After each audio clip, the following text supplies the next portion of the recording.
time, weather, and always class. Breath control and bad decisions.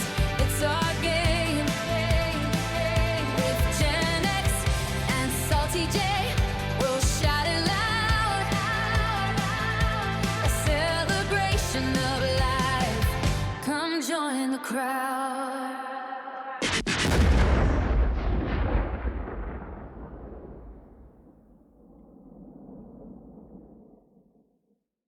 In the 1980s, there was a place of dreams, a place of power, a place where your entire financial future could collapse in under 6 minutes. Talking about the book fair. Welcome back to Breath Control and Bad Decisions. I'm Gen X, Hey, and I'm Salty J. and this week we are talking about posters, paperbacks, and pencils, the golden age of the 1980s book fairs. Specifically, the Scholastic Book Fair, which I don't know about you, Julie, but it was a magical week at my school. Everybody was excited.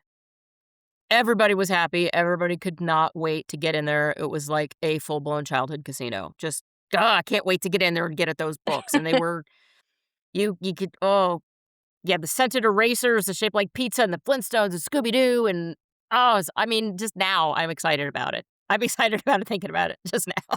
I can remember the first few times, like, my parents would send me with a white envelope, with my name written on it with a Sharpie, Uh-huh. and, it was just like the little envelope of hope, and there'd be, Yeah. like, $3 in it, so so I learned to, like, raid my piggy bank before I went so that I could, like, be, part of the food chain up there. I have to tell you, when I was an adult, when I was a full-blown adult in my 30s, I was working at Toyota. I was working at the North America headquarters in Northern Kentucky, and they would do book fairs every so often, maybe twice or so a year. They would have a book fair in the atrium, and it was amazing, and you would see all of these adults come running down from their offices and be so excited to get these books. And it was just like the books we had back then, only they were for adults. They did have a children's section if you wanted to get kids books for your kids, but I remember I remember those days when they would come to Toyota and I'd be like, "Oh, the book fair, I'm so excited, I can't wait." And I had money then. That's awesome. I remember never really looking at the books first. You know my personality is squirrel shiny, like Yeah. the pens with all the different colors where you click it down. Yes. Um, Yes. I think they had got like the big fat ones. They had 8 different colors. I thought those were the greatest things I ever. remember when those came out and I thought, "How can you write with something that wide?" And I posted Oh, in the I group, did. my friend sent me that pastel colored one last week. I got it because that was my favorite of the 4 colors was that pastel one, and she sent me one, but I remember seeing those 8 colors and thinking, how do you write with that?" Like you're writing with a stick. Yeah. All right. I'm not trying to be inappropriate again. No. It was Um, a for a young kid, it was a spiritual experience. You didn't just enter the book fair, you arrived at the book fair like the capo, you're the boss, your teacher would say, "Hey, we're going to the library," or "We're going to the gym," like ours was always in the gym, and you just knew. You knew, and they had transformed it into this magical place full of books and posters and the erasers and the fun pencils, the glitter pencils and glitter pencil pouches and stickers, scratch and do sniff you remember stickers. the pencils where it was, like, not a mechanical pencil, it had the tiny little leads in it, and you would push it in the end and, like, pull it out Yes, and push it in the other end? Those were yes, my favorite, and they I had one of smelled. those. Like, you would get it and it'd smell like apple or strawberry, which I think was a going theme for a lot of our stuff, like strawberry shortcake. Obviously, they weren't that theme, it was, like, the cheap, Temu version, but but those pencils, I think I probably had, like, 10 of those at a time because I would probably I waste all my money on that. Isn't it amazing how much we loved stuff that smelled good? If Oh, it smelled yeah, like I a still do, fruit though. If it smelled like food, we were all over it. It was just like, "Well, that pencil smells like an orange," or "That it smells like a cherry or an apple." And I like you, I still love it, and when done right, because some things are like, "Oh god, Yeah. that failed." But, yeah, when anything that you would walk into that one area where it had all of the scratch and sniff stickers and that pencil you're talking about and the erasers that were shaped like pizza, that smelled like pizza, and all of that, you're like, "Oh, I don't know what to spend my money on first." And And those erasers didn't even work good, like, they would, no, like, tear your no, paper up. no, they were for looks, they were looking at erasers, they weren't using erasers. And What the was your best favorite part books was that you would get? nobody was there telling you what to read. You got whatever you wanted. I would always get magazines. They used to have the Dynamite magazine and, oh, I can't remember what other one was, but that was, like, more of that had the young, the good-looking actors and had musicians and stuff in it. So I would always get a Dynamite magazine. I love that. I would get posters. When I was younger, because 'cause I'd get, like, the kitty cat posters and all the cute posters. Um, I can't remember if I always got humor. I would Yeah, always try to get the humorous books. I don't know why I tend to even as an adult, I tend to lead towards more humorous books. I always liked Stephen King when I got to be a teenager. I liked Stephen King and Dean Koontz. But when I would go to the book fairs, I was always trying to get, like, the humor. If it was funny, I wanted it. Um, I remember when I was 7 in class, we read the Boxcar Children series. So that was never on my list of, "Oh, I'm gonna buy that at the book fair." Nope, I didn't want it. yeah. That was a homework style book for me. Um, but I liked Nancy Drew because it was crime. My I the l early That was my favorite. Yep, that's the entry drug of true crime for kids, right? Is that why we Nancy all Drew or love Hardy Boys. Dateline and, like, all the crime shows? 'Cause, you know, what puts me to sleep or relaxes me is, like, Lieutenant Joe Kenda what's that show? The Homicide Like, Hunter. they're Yeah. yes, so he sounds like he's reading me a bedtime story, and I'm Yeah. wondering, like, does Nancy Drew start that out where we wanna find out what happened Yeah, and it's 'cause they were so well written to keep the attention of a child, and you're like, "I too solve crimes now. That's right. You got a crime? I'll solve it. That's what I do now." And I think that those books were an entryway drug for as adults for us watching and listening to true crime. I listen to true crime podcasts, I watch true crime YouTube channels. Um, one of my favorites, and I know I'm getting off topic, and it's only gonna be for a minute, but it's both true crime and humor. And Mhm. it's, the YouTube and he also has a podcast too, but, it's That Chapter. He's Irish, his name is Mike, and he does such a good job, I love his content. And then for true crime, podcast, my very first podcast I ever listened to 100 years ago, and I'm a Patreon of, is Small Town Murder with, James Petrogallo and Jimmy Wistman is my favorite. I go to whenever they have a live show in Kansas City, I always go. And I've met a lot of people and made really good friends from that podcast, but I trace liking those things and liking the true crime genre back to Nancy Drew. I solve crimes. I I love those books. And then, Yeah, the Babysitters Club was also something that I was really just I loved it, and it was yeah. like, girl bosses. You wanted to be a little entrepreneur, and you I don't know, kinda like how I told you I had my little fitness class, Yeah, but I think it was something that was like, "Hey, let's start a business." You read those and you it's feel like you can do more than probably you should at your age. it's very much the, "Okay, I can do that too. I can aspire to do this and have my own business and be in charge." It was for I think for a lot of us, it was, I wanna do this because I wanna be in charge. Yeah. We were all little bosses. We all, because little kids are still like that. They're like, "No, I'm doing this. I'm in charge. I'm the one in charge."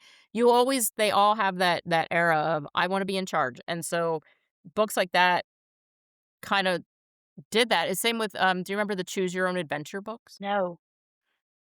There was a series I of don't. books, and as you read through them, it would get to, like, oh, you get to this dark, scary alleyway, and there's a door to your left, or you can continue to go straight. Which one do you choose? And if you choose whatever one you choose, there was a page number to go to find out what the destiny was. So that's why it was called Choose Your Own Adventure. They were really good. They were well written, but of course you're like, I'm gonna check out both before I make my choice. I'm not an idiot. Nobody's stopping me. I can look at both outcomes before I make my decision. Like, you're supposed to do it without checking, but I was an asshole. I was like, well, I'm not an idiot. I'm gonna go see what's waiting for me before I make my choice. I'm not stupid. Book. You don't have me. You don't tell me what to do. I think I grew up feeling like we were poor, and we were not poor. That was just my reality. I think my dad was Yeah. just really cheap. But, It's I always frugal. found ways to make it work. No, like, he would bargain at Walmart, like, it was bad. I only wanna pay 50 bucks for that lawnmower. Call the manager. It was that bad. But, Funny. I had to work with my Scholastic school fare. Man, that's like a tongue twister. Scholastic school fare, funds that I was given. So, we would arrange with the different friend group and buy different books, and that way we would just trade them out to, Oh, that's a read great all the idea. Nancy Drew or the Goosebumps. We would just, kinda monopolize on it, and in hindsight, I wish I would've been smarter. I probably could have bought it and then rented it out to buy the next book. Yeah, exactly. You're like, look, hey, I heard you were in the market for this. I got a copy. Yeah, Here's how much it's 50 gonna cents. cost you to Bring it rent back it. next week. Yeah. And if you don't bring it back next week, I got some serious fines that are gonna add up. So you make sure you bring that back to me. Missed your golden opportunity there, Jules.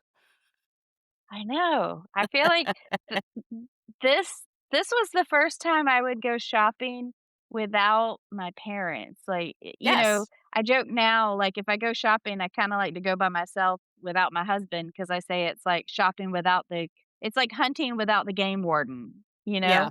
But, so there, it was kinda like you learn the hierarchy, like, you have kids that come in with $20 bills, you have kids with 50 cents. I was somewhere in the middle.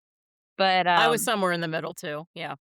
yeah, but I still would walk in and open that little surprise envelope and figure out, like, okay, it's a bookmark kinda day, or, Yeah. "Oh, yeah, I'm buying, Gonna like, 3 books." how am I gonna make this work? What am I gonna buy? And it was like you said, it was your first it's your first shopping spree. It's your first shopping spree without adult supervision. You could buy whatever you wanted, and you walk in, and "I'm gonna invest in my future. That's what I'm gonna do," and then 5 minutes later, you've got a strawberry scented eraser, a neon green bookmark, a poster of a Lamborghini you'll never own, and a poster of a kitten stuck in yard. Oh, yeah, definitely the kittens. I Yeah. remember the "hang in there." Do you Yes. remember the kittens? Like, the I did, and I had a lot of kitten posters, and I was, like, little. It's so funny, the evolution of posters, right? You've got the kittens and this and that, and for me as a girl, you have all of that, and then as you get to be teenagers, the kittens are replaced with hot guys in bands. It was also our first lesson on pricing because instead of things being, like, $5, it was $4.99 Yeah, or, instead of $2, and $1.99. I can't remember if they collected tax back then I at don't the school, know. at the book fair. Yes, yes, sales tax was a thing. What I'm saying is I can't remember if they collected it at the book fair or not. Um, and it's if they did, it was certainly your first lesson in, well, it says it's $4.99 and I have $5. Can you imagine working there? I would feel guilty and give every child, like, every book, and then I would be Right? fired because How yeah. hard would it be to turn away a child who only has a dollar, who's got, like, a stack of books, and you're like, "How can I turn away a child who wants to read? Who wants to read?" All you could really say is, "Well, they have these books at the library and they're free there." And the look of excitement when they walk up to the counter, because I know it felt kinda like Christmas. It did. It did, and everything you would walk up with your big stack of books and your erasers and your posters and whatever, and you'd be like, "All of this defines me as a person." And then you'd turn and you'd see the psychedelic wall of color. And then everything would stop. You'd hear the record needle drop, stop. You're like, "What is that? What is that psychedelic wall of color?" Did they sell Mad Libs, or did I get that somewhere else? Because I used to love those books. They had Mad Libs. I used I to think get Mad that's where I Libs, got yeah. that from. They had them there. So, you could get your psychedelic acid trip, Lisa Frank stuff, your dolphins, your rainbows, your neon explosions, colors that don't exist in nature, all of that, and then there's the Betrayal dolls and Oh, the yes, I love yeah. those. I don't I still don't really understand what they were. I don't either, but I had some, and I They're loved just them. they're just little chaotic critters with that really colorful straight hair that stood up straight with big weird eyes. Or was it the Yeah. smile? Something on their face was weird, and I can't remember if it was the eyes or the smile, but I I never had them, but I remember walking by bins of them and people just picking them up by, I collect these. Okay. And then you had your budget. You're walking around, you're picking up all the stuff you wanna get, and then you either saved from your allowances because you knew the Scholastic Book Fair was coming, or your parents gave you extra money, or you just had a dollar, depend depending. So, I don't remember for me, I never had a ton of money, like, my parents weren't just like, Here's 50 bucks, go nuts." It was like they knew the book fair was coming, and it was probably 5, $10 they'd give me. Yeah, I didn't give my And kids much either. I would say, yeah. "Let's just go and buy the books at Target because it's cheaper," but I remember I bought a Sweet Valley High book, and I was pissed because it was, like, dumb to me. It felt like Yeah. a soap opera, and Yeah. I was like, "I wasted my money on this." Like, And and again, then because it was your money, it was a waste. If it was yeah, somebody else's money, you'd be like, "Nah, it sucked, but it was at least it wasn't my money." there was also it wasn't Goosebumps, I think it was called, like, Fear Street, and those books kinda terrified me. Like, I think I read them when I was really small. Fear Street. Oh, I've never heard of that. I think that's what it was called. It was something like that, and it was I wouldn't say it caused emotional damage, but it made me feel like, "I don't think I should be reading this." Yeah. Although, I mean, I was stealing my dad's X-Men comic books and his records listening to, like, Richard Pryor and George Carlin, so I'm sure I should have been reading it, but, I just remember No, I feeling mean, like it was wrong.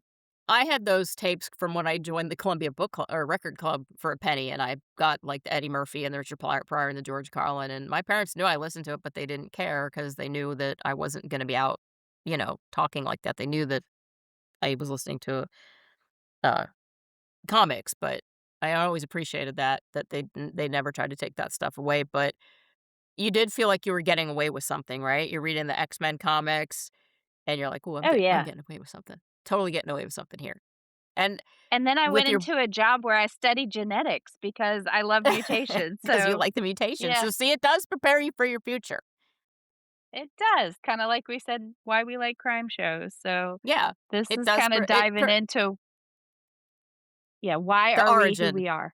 the origin story of the how why do Gen X women love crime shows? Well, I'm gonna take it all the way back to Nancy Drew Mysteries from the Scholastic Book Fair. Yeah, but then I can't remember the first time my parents left me alone. I had been watching or reading something, so I fell asleep in the corner with a baseball bat. They came home and I was, like, holding that shit, like Oh my god, that's Oh, hilarious. I'm like, "Please don't get me a babysitter, I'm fine." And then as soon as they were gone, I was like, "Did you hear that? What was that? Oh What my was that god, I'm noise? alone." Yeah, yeah, That's funny. so Oh my god, that is hilarious. I So I think they did charge tax. They had to have. They wouldn't it wouldn't nothing would have been like, for what reason would anything have been tax exempt? And so that's when you had to start doing the math. And you had to do it, I have $5, this book is 3.75 and the eraser is 50 cents and I have $5. Okay, I've got to do this. But then I also want this and oh god, I'm never going to emotionally recover from this. Like cuz you had to make choices. You didn't know Oh, when those yeah, we books were gonna come back. I don't remember it, but I'm sure lots of kids had to put books back at the register, and that Yeah. probably caused some, not therapy Yeah. emotional damage, but a Well, little bit of but emotional damage. nobody's teaching a 3rd grader about tax. Yeah. It's your first betrayal by the system because you have books that you've done the math, you've got a $5 bill, this adds up to $5, and then they hit you with tax, and you're like, "What? What? What the fuck is tax? What the hell is that?" First betrayal by the system when you're a child, Scholastic Book Fair. Because you Yeah. nobody told you everything is gonna have tax on it when you get there, so here's your $5. Make sure that they're gonna charge this percentage of tax, and it's gonna be this much, so make sure. Nope. Nope, nobody said that. And then, I don't know, did you guys bring your stuff to class the next day? Oh, yeah, like, you would sit it out on your desk, like your little Yeah. erasers, so that you could use them and show them off, and Yeah. I'm quite sure my parents were annoyed at me because they probably thought they were giving me money to buy some book that would further my education, and I would come back with, like, the pencil we talked about, the little clicky pen, and a bookmark, anything shiny. Yeah. I remember I had a do you remember the pencil boxes that were like cigar boxes? Remember they were cardboard and they had the lid Oh, yeah. that just Oh, flipped up? yeah. I had one of those boxes full of those erasers. Full of them over the course of time that I was buying stuff at the Scholastic Book Fairs, and you'd go in and you'd have all your shit on your desk like you were the most powerful person in the room. Look at all the cool stuff I got. And then that's when everybody starts to trade. "Wait, you got that? Oh, I got this. Oh, I wanted that instead. What do you wanna trade this eraser for that one, or do you wanna do this and that?" It was chaos and poor financial decisions all in one, but it was supposed to be about literacy. I think they didn't have the actual Lisa Frank stuff at the book fairs, but I know they had, like, neon stuff and, like, the the Temu version of it, Yeah. um, and stickers. I used to love stickers, that was probably another Did you weakness have of a mine. did you have a sticker book? Yes, Yeah, I did absolutely. too. Yeah. God, I wish to Yeah, hell I knew where that thing was. I wish I knew what happened to that. That thing was loaded. I remember you had all your the pages that you had all your scratch and sniffs on. and I'm sure I put the stickers on, like, my wooden bedroom door and shit that probably pissed my parents off, Oh, but yeah. I did too. They go everywhere. And as an adult, you're like, "Oh my god, how did my parents not kill me for just destroying everything with stickers?" yeah. Well, trust me, I had my own kids and they got revenge for me, like, um, my mom was in a wheelchair and she lived with us, and I bought my kids Play-Doh, and somehow they got it all over the floor. She ran over it and got it all over the carpet everywhere, so Oh. stuff like that. Yeah. I I I know I could be an asshole as a kid, but it was given back to me, I promise. I Yeah. learned, and I called my grandmother and I'm like, "How did you do it with 4? Because I only have 2." And yeah, yeah, I and, only have 2 and we this read sucks.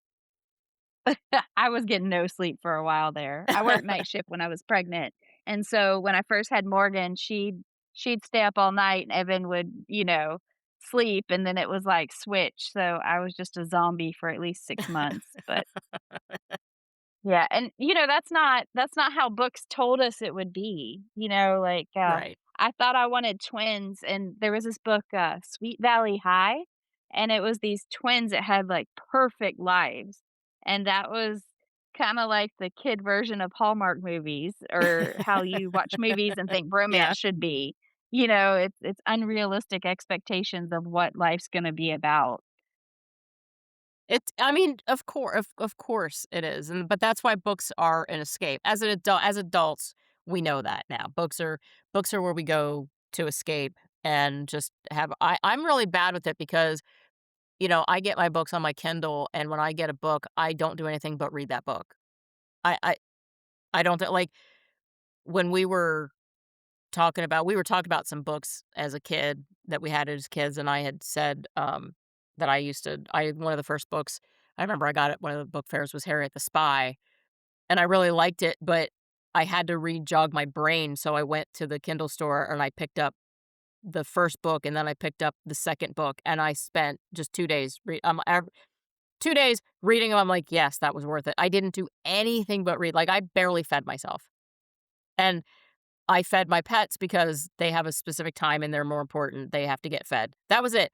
Other than that, I was on the couch reading because I was like, "No, I need to read this." So I'd get done with work, and I would head right to the couch and start reading, and that's my as an adult, and I was kinda like that as a kid, but as an adult, that's what happens to me when I get books, is I don't do anything else but read. As long as it's a good book and I'm absolutely, wrapped in it, I won't do anything else but read, and so I have to be I have to be careful because 'cause I'll buy books just stacks at a time, just like when I would go to the library, when I would when I would go to the beach when I was younger before all of this online stuff existed, I would get a library card for the city for wherever we were going so I could go to that library at the beach and get beach books to read, and I would walk out with a stack of books to read all that entire week that I was on the beach, and they were all murder books. I'm not even shitting you, they were all murder books. They were all I true mean, you crime brought murder. up, like, Dean Koontz and stuff, which James Patterson, all of those authors I love, but I don't really get into reading books like I probably should. I'm a Yeah. movie fanatic, or I used to love comic books, so anything Marvel movies and stuff like that, I'm all for, but, I probably should, and, I heard that they're bringing something back. Is that something adults can use to get pizzas? Have I you think looked that at I did not look into it. Didn't say that, like, no, it's only for kids. I wanna read and get a personal pan pizza, so for those of you that don't know, they're bringing back Pizza Hut is bringing back Book It for Pizza. Now, I didn't have that when I was in elementary school. I don't think that hit until I was a little bit older, in high school, and it's you read a bunch of books, and you get points to get a free personal pan pizza at Pizza Hut, and that is every kid's dream, and I will tell you, as an adult, I want that pizza. I do too. I hope they I include want that. adults because I wanna go back to those days. I did have that, and I read a shit ton back then, and Yeah. I actually did too. I didn't fake it because I really enjoyed the whole program, so that's pretty cool they're bringing it back. I wish it would have been Yeah, there when my kids were little. and it wasn't I mean, it wasn't a reading program, it's a full-blown academic hustle. Read as much as you can, it was the teacher would put out a chart that I had to ask Eric because I was like, "My school didn't have this, so how did this work? Because I wanna make sure I've got this fully understood," and so he told me, they roll out the sacred chart, they got the names on the left, stars on the right, and everybody in the class read, but everybody turned into speed readers because you had something to Oh, prove. yeah. And it's you read all of this, they were reading and just really into it, and the prize was a personal pan pizza, not a piece, not one to share, it was just your little Your person. own. "This is mine, this is my pizza." You know the kind of power behind that as a kid? Hey, "It's my pizza." is that why I'm so food driven now? Because I know you can tell me you could say, "Girl, we're gonna go get sushi in a week," and I am happy for the whole fucking week waiting for that Oh, sushi. I'm the same if you tell me we're going to this restaurant, I've already looked at the menu, I know what I'm getting for an appetizer, I know what I'm getting Damn it, 'cause for Pizza dinner, Hut. like, I know all of that, and I think it's the same it's just food is a reward. I will go anywhere if you tell me there might be cheese, not even the guarantee of cheese, just that the There possibility might of be. cheese is there. There might be cheese, I'll be there. I'll be there.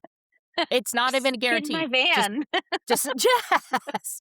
I I'm either it's either gonna be an animal that I wasn't supposed to pet or Yeah, cheese. yeah, I relate, I relate. And, Yeah. I going through all this stuff, I like to try to remember stuff from my childhood, and I know I used to get these posters, and I think they were from the Scholastic Book Fair, but they had, like, glowing eyes, and then I had a black light in my room, Mhm. and so I would turn everything out, and then, like, the eyes would glow, and I I don't think remember those. you I remember don't? selling a lot of black light posters when I was at Spencer's, but I don't remember Like, I remember those style blacklight posters, but I don't remember I'm sure that there were some at the Scholastic Book Fair. I'm sure that there Oh, were, yeah. yeah. And then these stupid, like, dolphins jumping with a sunset, and I had this unhealthy love of dolphins, and I still like dolphins. I There's nothing mean, unhealthy about loving dolphins. Dolphins are like your cute bald uncle. they're like your sea puppies, but Yeah. I don't know. I also like manatees. They're like I relate more to a manatee. They're like going around slow chilling, little fat mermaids.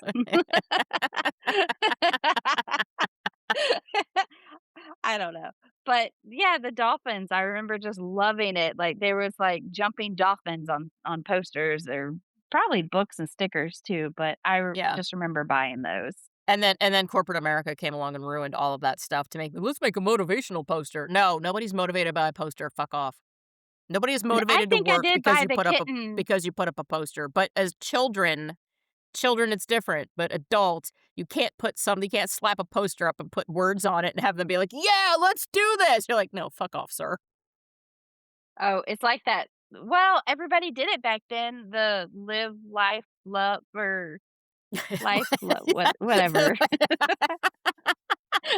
Live, I think laugh, it's love, live, or live, laugh, fuck off. Live, laugh, go fuck yourself. I don't know. I don't know, I see those and I, like, roll my eyes. Okay. Okay, Brenda. Okay, boomer. Live, laugh, love. Go fuck yourself. Yeah. I don't know why those annoy me. Because they're dumb. That's why they annoy you. You don't have to tell me to be alive, asshole, okay? So you don't have to tell me that. And you don't have to tell me to laugh because I have a better sense of humor than you and I'm not offended at everything. And you don't have to tell me to love because I had a room full of posters full of big hair guys. So shut up. Think I got Michael Jordan posters from there too. I'm Aw. pretty sure. Yeah, and then that's funny you worked at Spencer's because I totally got posters from there all the time. My I favorite remember was I actually at my remember best friend's house. She had a Ozzy Osbourne poster with him, like, sitting in a throne chair with his eyes rolled back, and it was kinda uh-huh. spooky, but kinda funny, and I was always like, "I want that poster," but I never saw it at any of the stores, so I just I enjoyed remember looking at her. I always and a lot of times I did the poster, so when we'd get them in, I would take the old ones out and put the new ones in, and it's how I got to put posters up really nicely in my room because I know the trick to keeping them flat. Um, but when we used to sell the 6-foot posters, and I remember trying to Oh, get those big into time. things. Yeah, and I remember putting those in, and I had a 6-foot tall John Bon Jovi poster, and I was like, "Alright," and I basically had to lay on the 6-foot poster, the little thing that you'd flip through. I basically had to I had put that on the floor, then I had to lay on it while I was feeding the poster into it, so it really looked like I was sitting there laying on these posters. I was like, "They're 6 feet tall, I gotta feed them in it, I gotta do the whole thing, I gotta make them straight and the whole 9," but because of that, I can hang up a poster like a fucking champ. That's And I awesome. had a lot of those 6-foot posters in my room because those were cool ass posters. I love those posters. They didn't sell the My mom six-footers at the book fairs. my mom's friend, actually, she was pretty much my godmother. She was an artist, and I loved New Kids on the Block, so she actually painted me, like, a big canvas of New Kids on the Block, and Aw. I wish I woulda kept it, but I got to a point where I got, like, "Oh, I don't like them anymore, that's lame," and I got rid of it. But she did such a good job, and it hung on my wall for years, and just for nostalgic reasons, I wish I still had it. Yeah. That's really cute. I remember, so when my brother and I were kids, in the '70s when Kiss was out, my brother and I both loved Kiss. I still do. And, um, I don't know if you remember the latch hook rugs. Yes, Remember? Okay, so absolutely. yeah, those were really popular back then. Well, for Christmas one year, my mom made me a latch hook, like a squares, I don't remember how big it was, 2 by 2, 2 foot by 2 foot square of, Peter Criss on a latch hook, and she made my brother an Ace Frehley one. And I don't know where the hell she got the pattern because my brother and my mom are really, really artsy, so she probably didn't even have a pattern. She probably was just looking on a piece of paper and, doing it that way. And I remember getting those rugs for Christmas, and it was just like, "Oh my god, these are so cool." Because Peter Criss was my favorite, and Ace Frehley was my brother's favorite, and which is weird because 'cause I'm not a drummer because 'cause I'm not coordinated enough to be a drummer, um, but I have a whole bunch of friends who are, so I have a ton of friends. I mean, I'm a musician, so I have a ton of musician friends, but I have a ton of friends that are musicians, and my friend Matt actually played drums for Ace Frehley for quite some time, and I've got one of his drum heads in this room.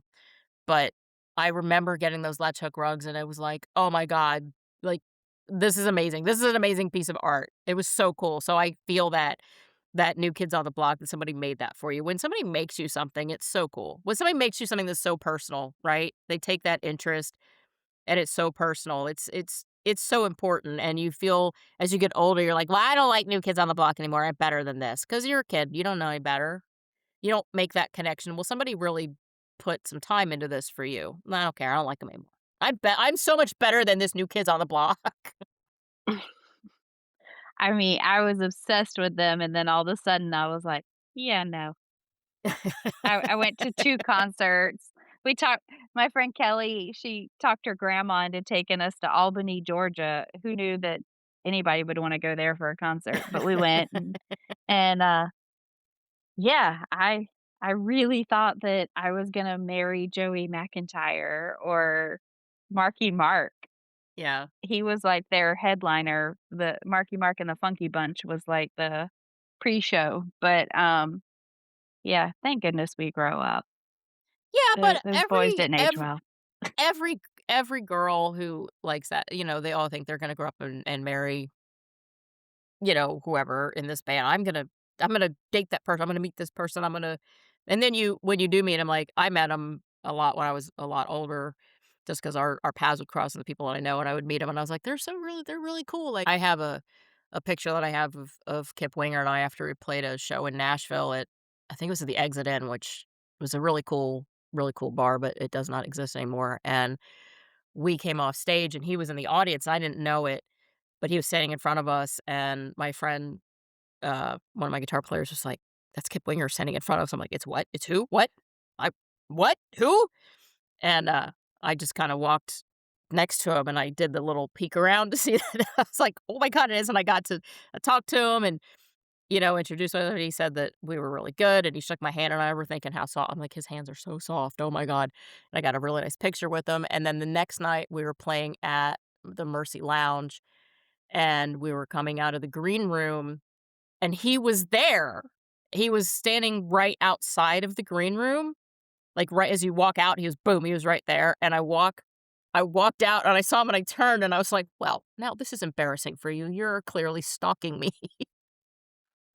And I mean, if you would've told 16-year-old me, that I would tell Kip Winger that not only would I meet him, but then I'd see him again, and I would tell him that he's stalking me, I would've thought you were on fucking all kinds of drugs. A great memorable moment. It was, and he was still very hot, and he is still very hot, and anyway, back to books. But Yeah, but let's I talk about books. digress. So, yes, Pizza Hut is bringing back Book It for Pizza, and like you, Jules, I really do hope that, like, adults can get in on that because who doesn't wanna walk into Pizza Hut like royalty with their free personal pan pizza and watch all the amateurs around you eating their paid for pizza? I got mine free, bitch. You know why? Because 'Cause I'm Do they smart and still I read have a lot. those red glasses? Like, Yes. the sodas would come in the red glasses. I haven't been to one in years, but this is the greatest business plan 'cause, people are, like, coming back to stuff just because they wanna feel our youth again. Yeah. And And that you know when you walk into Pizza Hut, and again, I don't think we have any freestanding. There's a delivery one right by our house, which when they brought back the pan pizza, like, we were every weekend we were getting pan pizza because 'cause we're insane. But, um, I haven't been into a freestanding one, but you know that feeling when you walk into that and you smell that buttery crust, and you see the tablecloths and the red cups and it all that smell of nostalgia, and then they bring that burning hot pizza to you in a molten lava pan, and tell you not to touch it. That reminds me of the cigarette lighters. I touched one of those and instantly removed my fingerprint. Like like it was glowing and I was like, "Oh, wonder what it feels like." And then it Wonder felt what like my this finger feels stuck like. to it. Sounded like bacon sizzling. That's what it felt like. Yeah. I probably shouldn't admit half the shit I'm gonna admit on this podcast, but No, it's great, it's great. We've all done really stupid stuff, but that's how Gen X learned. That's how we yeah, learned. Our parents didn't yeah, go, "Don't touch that." They went, "Go ahead, touch the hot stove. See what happens." And then you touch and you go, yeah, "Ow," and they're like, "Told you." That's how we yeah. learned. We weren't coddled little shits. We that is that's our upbringing. It's why we're the way we are. We know how to do things because we taught ourselves how to do things. We didn't have the internet. We didn't have instant gratification. We couldn't go to YouTube and figure something out. Now if something breaks in the house and I need to learn how to fix it, or even if it's my phone, I go to YouTube and I'm like, "How do you blah blah blah?" And then I get to watch a video and I get to watch it at my own pace. I can pause it and be like, "Uh-huh, okay, oh, yeah, okay, okay, I got that." And then we didn't have that back then. We had to learn on our own. I I bought this nice Milwaukee edger for cutting the grass, and it wouldn't feed the little cables correctly, and so I watched a video on TikTok today trying to figure out how to use it, and it Yeah. explained it, and I went out there, and it was so easy, I felt dumb that I've used it, like, 10 times and didn't figure it out, but, yeah, we used to have to look at the library in, like, a Dewey Decimal System thing Yes. to find a book To find a on book. how to fix something, or I remember working on my car, I bought a manual, it was, like, $70 for this probably 7-inch wide book of how to fix my car, Mhm. and We have now, like, all several of these those in specs our and garage. diagrams. Yeah, it's if you can be damn dumb with everything at your fingertips for Mhm. knowledge these days, like, that's a problem, Then you that know? and that then it not only is a problem, but it's your choice to remain woefully ignorant. Yeah, I for mean, sure. I had to use you and speaking of woefully ignorant, I had to use, YouTube last weekend because I was working out in the yard, and I was trying to move a big planter that I had from last year that I needed to bring out so I could plant my annuals for this year, and I went to get the hand truck, and I put this it's huge, like, it's not a one-person job, and I don't know why I thought it would be, but I was like, "I can do it," and I went to go take this and do it by myself because Eric's been out of town, and I loaded it on the hand truck, and then there's a ratchet strap already on the hand truck because I've got perennials big ones that I move out every year, and he does that, so the ratchet strap was already there, so I got it loaded, I put the ratchet strap around it, I started to tighten up, and with the ratchet strap, the strap itself twisted and then got stuck in it, and I could Mhm. not figure out how to unratchet this thing. I'm not a dumb person, but I don't generally use ratchets. I just don't. So I was like, I couldn't figure it out. I was like, I'm so stupid. Why can't I figure this out? So I went to YouTube. I'm like, how do you unratchet a ratchet strap? Because I got to fix this. And I was like, oh my God, there's a quick release button. I am a moron. But that's how I learned. I didn't leave it and go, oh, well, fuck it. He'll fix it when he gets back. I was like, I can go to YouTube and figure out how to unratchet this thing. And then I saw it and I was like, oh, I'm stupid. I'm kinda sad a little bit for people because I can remember sitting in class waiting for our class to get called for that book fair. You have that anticipation, and now anytime I drive a lot these days, and so anytime I'm driving, I can either listen to a podcast or a book to where somebody's reading it to me. Uh-huh. Although I've been getting annoyed with that when people read the books like the audibles. It I listened to one the other day where the guy was doing voices, so he was Oh, like, nope. "And then Nope. he said, and Nope. then and then she said," and it was, like, pissing me off. I had to Oh, that is an immediate, "I'm done. Don't do don't. I'm not a child. Do not do this. Don't fucking Yeah, do that." yeah, I'm like so you with that's when I just audiobooks. Yeah. It's because you don't know what you're gonna get, and then you start listening, you're like, I can't do this. This is nope, I can't do it." So I usually stick to podcasts when we're driving. It's more entertaining for me because we both have to like the book, and that's kinda hard 'cause we have different tastes, so we both have to like the book, but podcasts are a lot easier for us to come to an agreement. I usually just download everything I wanna hear, and then I just keep it I just and then it just goes from one to the other, and then I don't ever even have to touch anything, but I'm like you with the audiobooks when you're driving. It's like, nope, don't do voices, just fucking read it. Just read it like an adult because 'cause I'm Yeah. an adult." I got started on podcast with, Morbid, which is also true crime. Yeah. That's what got me started, but my favorite is Theo Vaughn, Mhm. and I hope that one day I have the comfort level of him where he just seems so chill, and yeah, that's my role model for all of this, but, Yeah. I and think that's I think that, you know, your comfort level is pretty good. You and I just talk when we're recording these. Yeah, do we write a script for the ones that we're doing when the for the episodes that I bring up, I write, and for the episodes Julie brings up, she writes, and while we do have a script, it's more of a just a jumping off. It's just we wrote this, yeah, it's an so we have a outline. jumping yeah, it's an outline, that's all it is.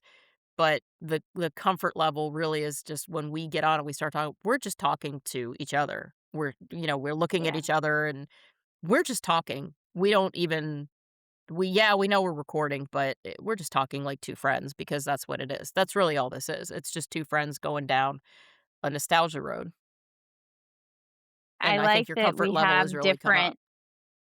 Oh, it's definitely improving, and Yeah, I editing the shows, I found myself, like, laughing more and being less serious, so it's yeah. nice that I'm opening up and being authentic, and, sometimes I say stuff and then I question, like, "Are people gonna, like, shake their head at that?"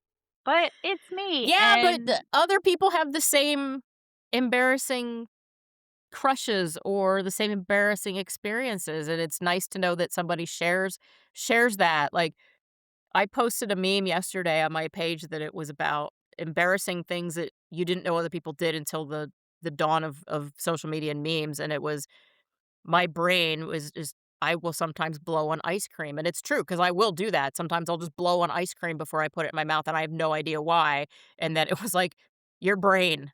Food can be very temperature," and this is also your brain. "Don't worry, learn from soup. Know what do." I was like, "Yeah, this is exactly." But I was like, I read it and I was like, "Yeah, people do embarrassing shit," but she didn't know that other people did it until the dawn of social media and memes and podcasts and Facebook and everything because people are like, "I did the stupidest fucking thing," and you're like, "Oh my god, I do that. I've done that." So that you're sharing these experiences and we're both sharing alright, embarrassing shit that we did. so totally not related to our episode at all, but that just reminded me. Years ago, I had smoked some weed and I was eating a salad and, and I was eating a radish and I was blowing it. See? And somebody said, "Why are you blowing on that radish?" And I was like, "It's spicy." 'Cause it's spicy. 'Cause I got weed brain. It's spicy, And so it's to this hot. I day, gotta blow on it. Your brain said, "I know what to do here." Your brain to said, this "I know what day, to." I love radishes, I still eat them, but I just laugh at myself just about every time I pull them out of the refrigerator. It's spicy. It's spicy 'cause it's spicy. So we're gonna Spicy continue to radish. share embarrassing stories and hopefully people that are listening can relate. Everybody's got an embarrassing story, and while the book fair isn't technically it's not embarrassing, it's you especially Book It for Pizza, you earned that pizza. When you went in there, you were the boss, and you were like, "That's right, motherfucker. I earned this pizza." You know how I did it? By reading, because 'cause I'm smart. I earned this pizza because I read a lot. Look at you over there with your paid for pizza, amateur. Yeah, and, our reading lists weren't curated for us, like, we had Mm-mm. the independence to pick out what we wanted and do it on our own, which was wonderful. And I Yeah. mean, kids can do that now too, but it just felt like this independence that was new to me. Yeah. And, we start out with, solving kid mysteries and babysitting businesses and the devastation of not having enough money when you get to the register. Ugh, But, pile of books, not enough that's money. yeah, that's what has formed our personas and I'm gonna go tonight and watch crime shows to fall asleep. So, yeah, I'll be thinking about how I'm it gonna relates to continue our episode. I'm gonna continue watching my MST3K that I watch every night, um, because I listen to crime stuff during the day usually, but yeah, I Nancy Drew and the Hardy Boys was a gateway drug into true crime for us. I wanna bring this up before we close out the episode. Mhm. On Facebook, we have a group on there, and people comment, and, like, we asked about the gravitron on the episode for the fair, and somebody commented, Roland Paris commented, and he talked about how somebody threw up on the gravitron, and then, like, I know, 2 I people laughed. down, somebody threw up, and it went around, like, the whole circus, and he said that nobody came out unscathed, and I could not stop laughing just reading his comment, and I was like, "Man, I wish that was in our episode that we've already posted," but, um I just wanna say I really appreciate how it feels like a community and people are going down memory lane with us, and Yeah, so and then I that's the had a whole friend, Jen, point. text me. Yeah, she texted me, "Yeah, the Challenger, and how do we know we were on the moon?" I've really just my favorite part of this is studying and learning stuff we didn't know, that's mine, and Mhm. then the interaction with people that kinda feel the same way that we do, and I'm sure there'll be ones that don't feel the same way as we do either, but yeah, I just wanted to thank everybody before we close out this episode because Yeah. that's been a big source of enjoyment. We really appreciate that you guys interact and really participate in our group, and hopefully you're telling your other Gen X friends about it, but we like to hear your experiences, and when we post questions, "What's your favorite video game? What was your favorite book? What was" "Do you remember this?" Like, when Julie posted the Gravitron, because I had a different memory and she had a different memory, and other people had different memories. Some went up and some had the floor drop out, so we were both right.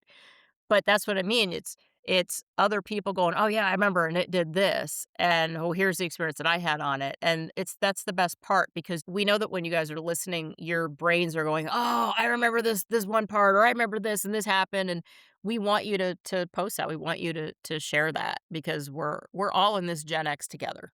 If you guys get a chance, maybe tell us a book you were excited about or something you bought that made 0 sense. I'm kind Ugh, of interested if te your parents were disappointed like mine probably were. tell us how many And, erasers you had or Lamborghini posters or kitten posters. it didn't just teach us how to read, it taught us how to want things that we couldn't afford and how to Yeah. make bad decisions under pressure and to pretend like that we were okay with it. Yeah. So, yeah. Alright, well, everybody have a good night or day if you're listening to it during the day, but thanks for coming back, and we'll keep coming back with great nostalgic episodes, and see you soon. See you guys later. Bye. Bye.